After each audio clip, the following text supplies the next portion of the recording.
All right, so today I'm going to talk about a great author, Robert Kiyosaki, and how Robert Kiyosaki financial education brought me from the brink of bankruptcy back to building an empire.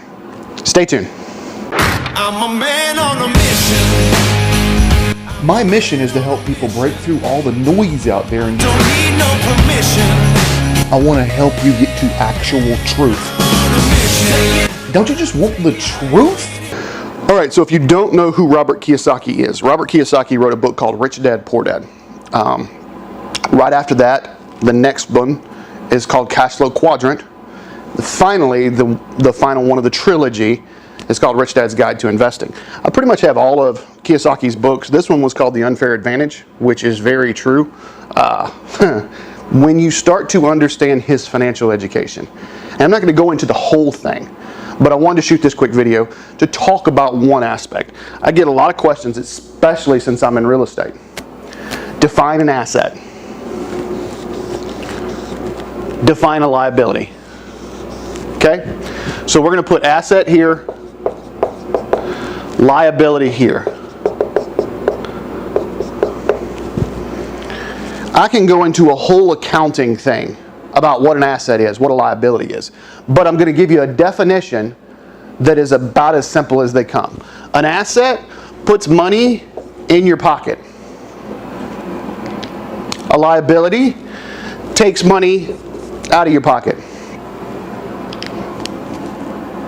Let me say that slower. An asset puts money in your pocket. A liability takes money out of your pocket. So one of the biggest contentions is, Shane, what's my car? Is my car an asset or a liability? Well, you know what? It could be both. It could be both. Why?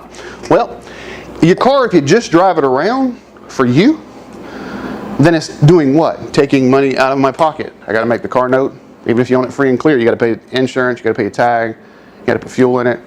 So the car is a liability, period.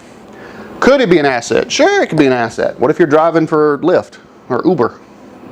Then that means the car may be putting some money in your pocket, so it could be an asset at that point. What about your home? Shane, you're in real estate. Is your home an asset or a liability? Ooh, this one's tough. This one's tough. Technically, under these terms, your home, where you live, liability, not an asset. Now, are there exceptions? Sure.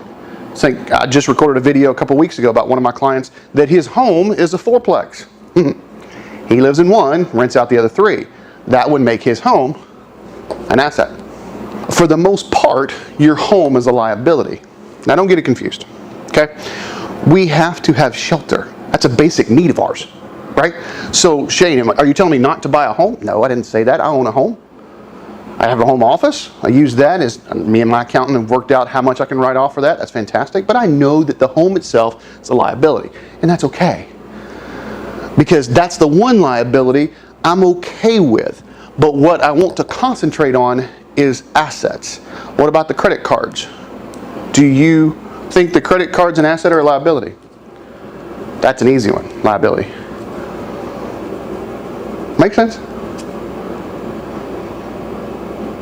So as we sit there and look, your job to use his unfair advantage is to buy assets and then use good debt, which is another one, good debt versus bad debt. I'm going to talk about that in a different video. But use good debt to increase your assets. If you hadn't got the books yet, go get Rich Dad, Poor Dad. Go get the trilogy. Rich Dad, Poor Dad, Cash Flow Quadrant, Rich Dad's Guide to Investing. That right there is probably 1,500 pages worth of reading, and Rich Dad, Poor Dad is probably one of the best reads that I've had in my lifetime. Go get those books. Those are fantastic books. Robert Kiyosaki is a fantastic author. Maybe one day I'll get to interview him. I'm a man on a mission. My mission is to help people break through all the noise out there and Don't need no permission. I want to help you get to actual truth. Don't you just want the truth?